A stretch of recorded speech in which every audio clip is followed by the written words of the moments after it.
things that stand out to me coming from a Model 3, when I get in this car, the first thing is the seats are more comfortable than my Model 3, especially the ventilated seats. When you turn these ventilated seats on, it is amazing. It feels so good. I can feel it coming from the bottom and from the back. And that's the biggest complaint from my wife in my Model 3 are the seats. They get way too hot. There's no airflow back there, so I always come home with like a sweaty back. The seats are super comfortable. They're a little bit wider, I feel like, and they feel more plush, and it just feels like a more comfortable ride. Obviously, the suspension is better, so I feel like I'm floating on clouds a little bit more than my Model 3. This is a fantastic, luxurious, comfortable interior.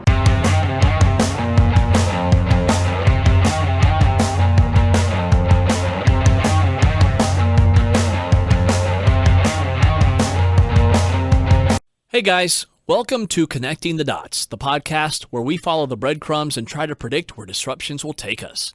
If you haven't done that already, please subscribe to the channel and smash the like button to support it. It really helps the channel.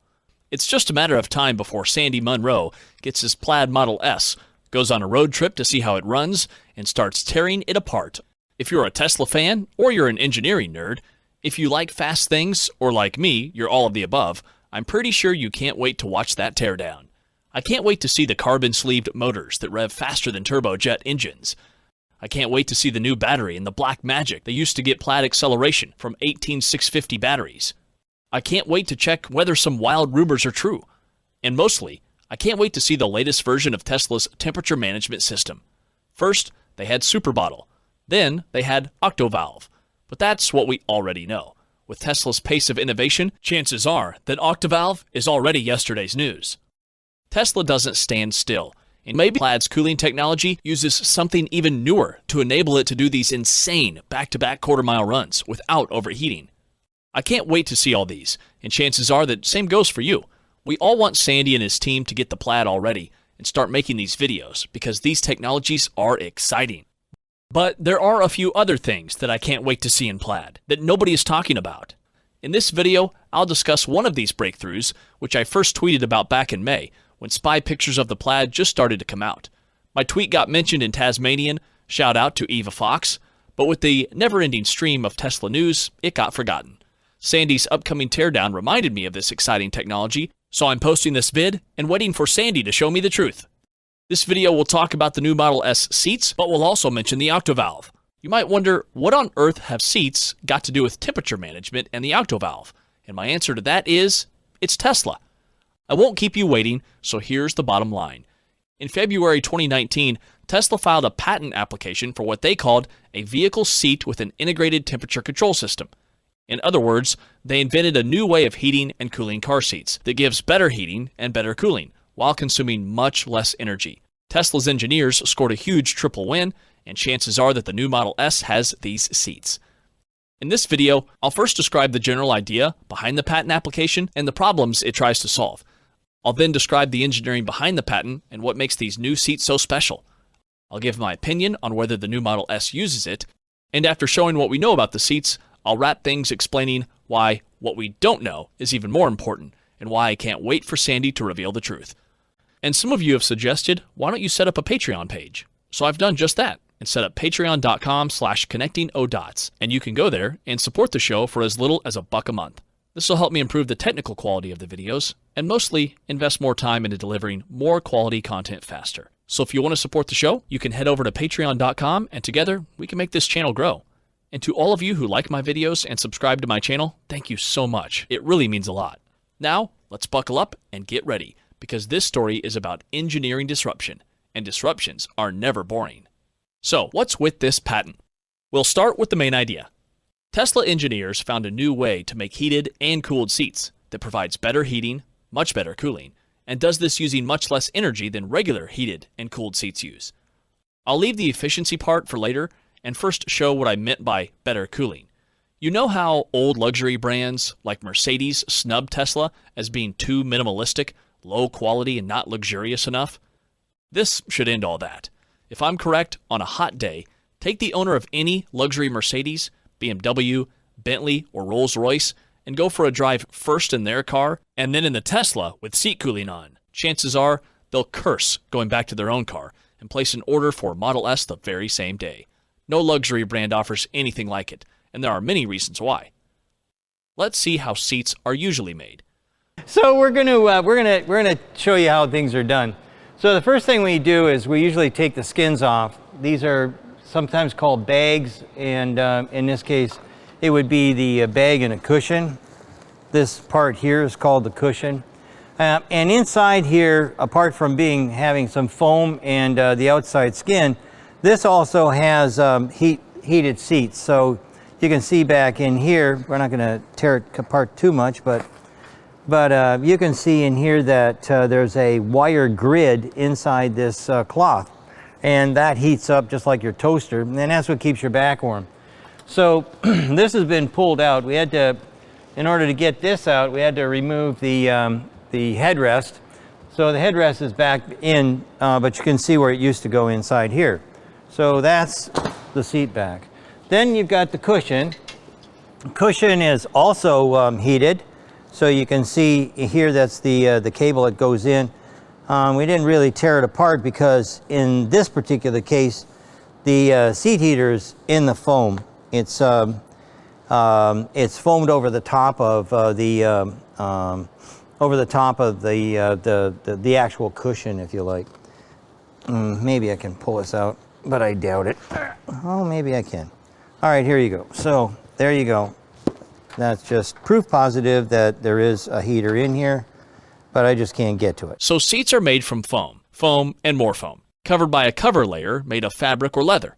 For heated seats, like Sandy showed, a heating element is placed somewhere near the cover, and when electricity is applied, it heats up, just like the heating element in a toaster.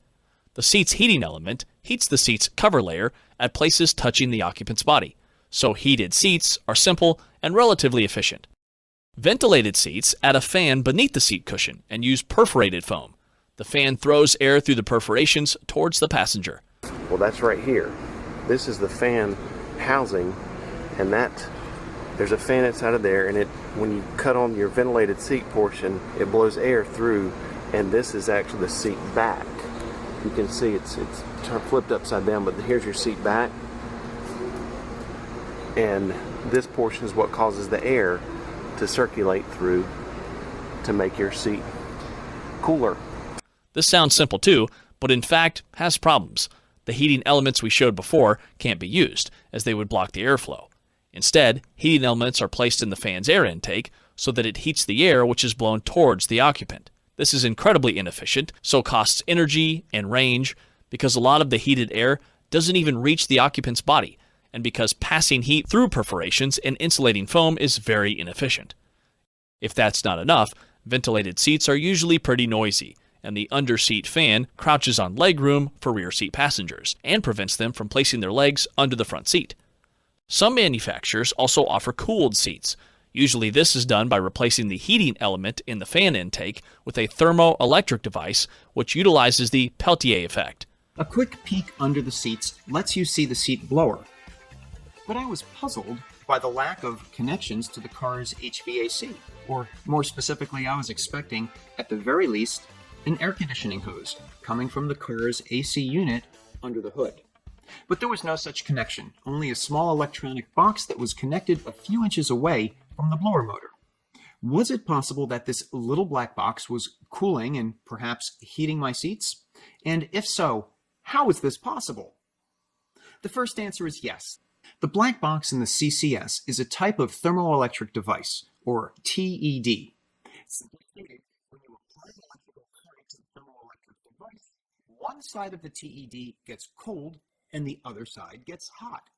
If you reverse the polarity of the electricity, then the opposite sides of the TED get hot and cold, without anything mechanical changing.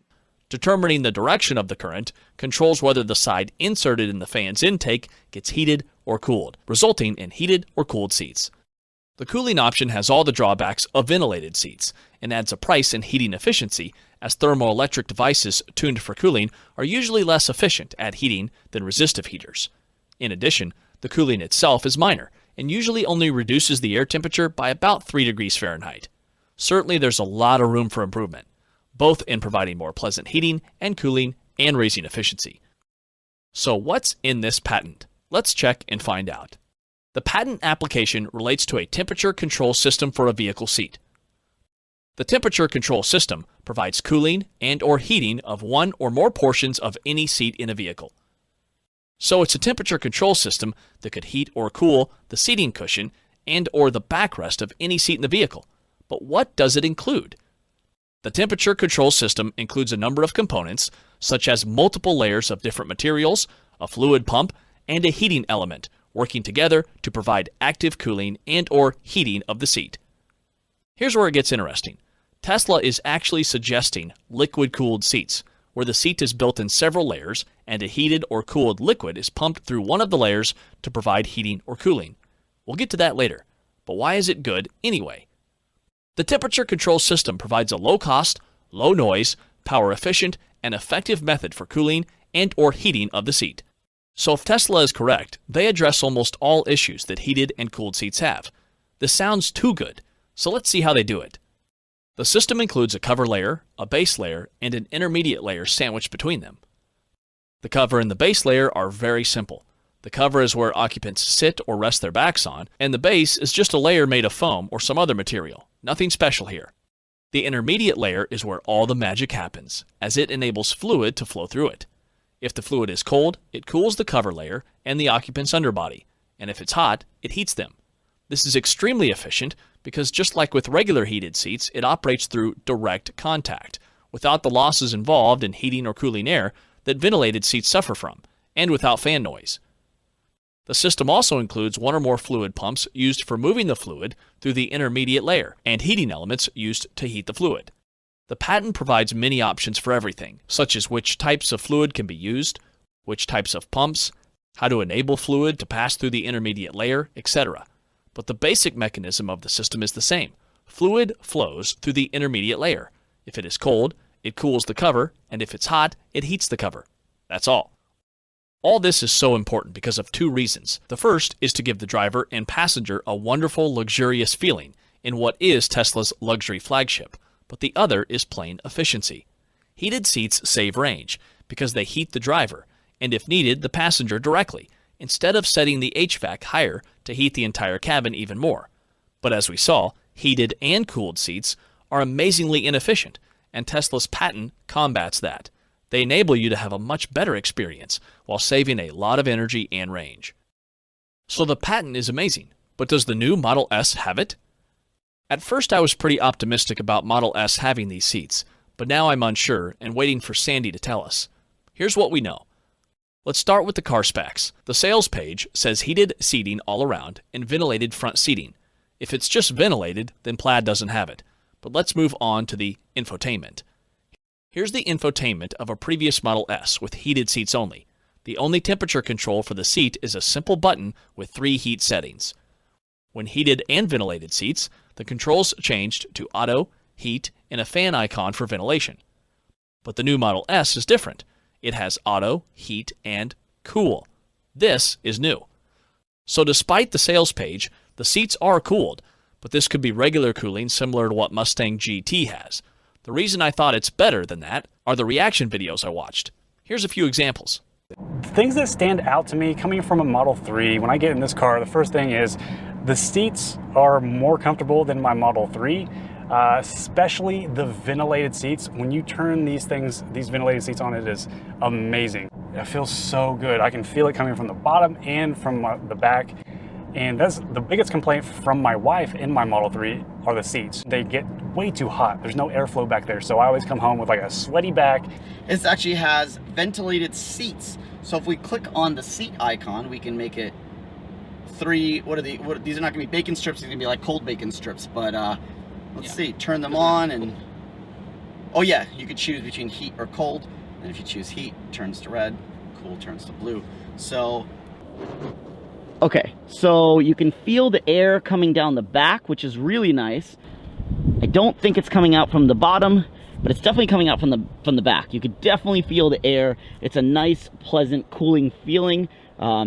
This is much needed. I love, my back gets sweaty when I'm riding in in my Tesla, so having ventilated seats is very, very convenient and cool. The seats are now ventilated, and that feels great to use. It was a very hot day when I was reviewing this, and using the ventilated seats the whole time I was sitting down was fantastic. That's a lot of praise for the cooled seats. More than in other cooled seats videos I've watched. So clearly they're good. But what tech do they use?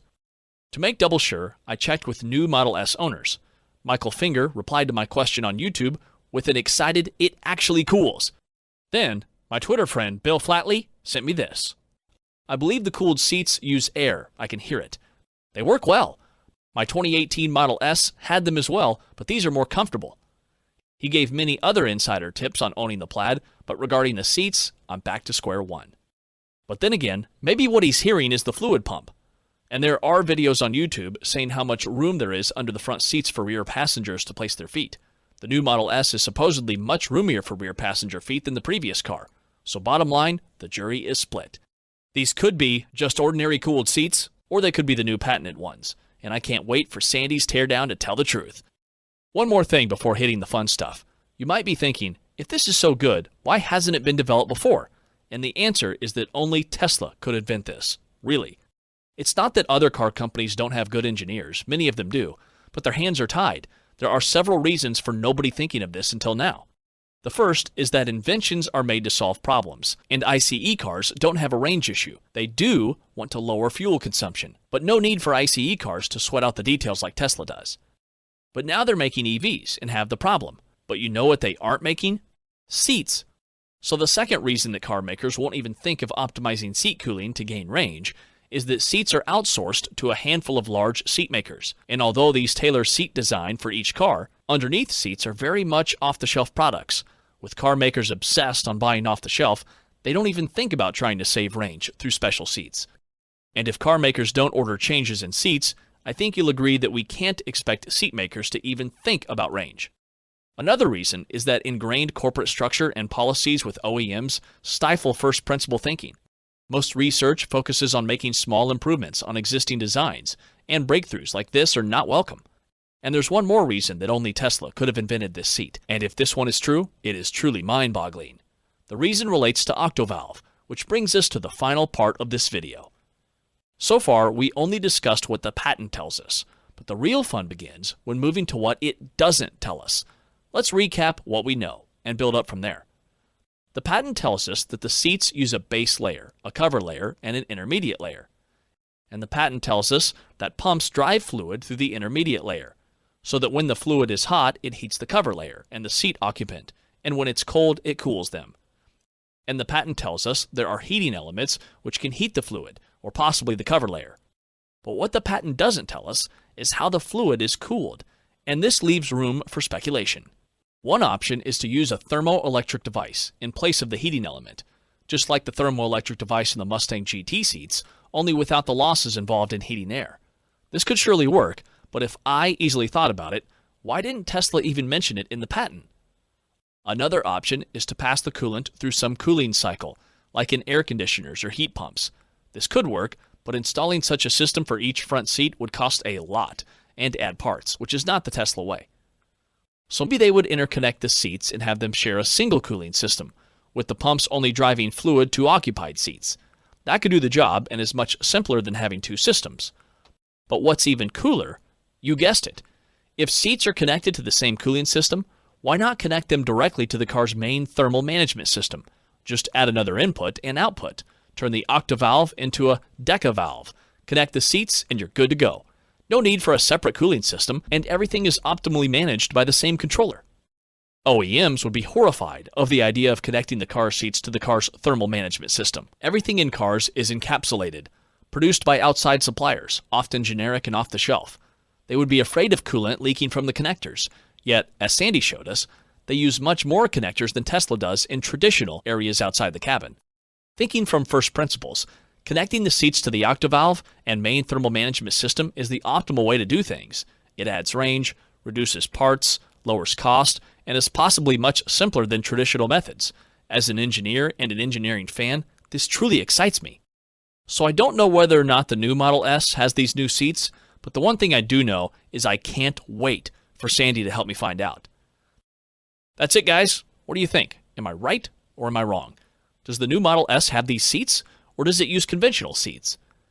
If it has conventional seats, are they just heated and cooled like the Mustangs, or did Tesla engineers spread some magic here too? And if it has these patented seats, do they have standalone cooling, or are they connected to the car's main system in the octovalve, which might now be the decavalve?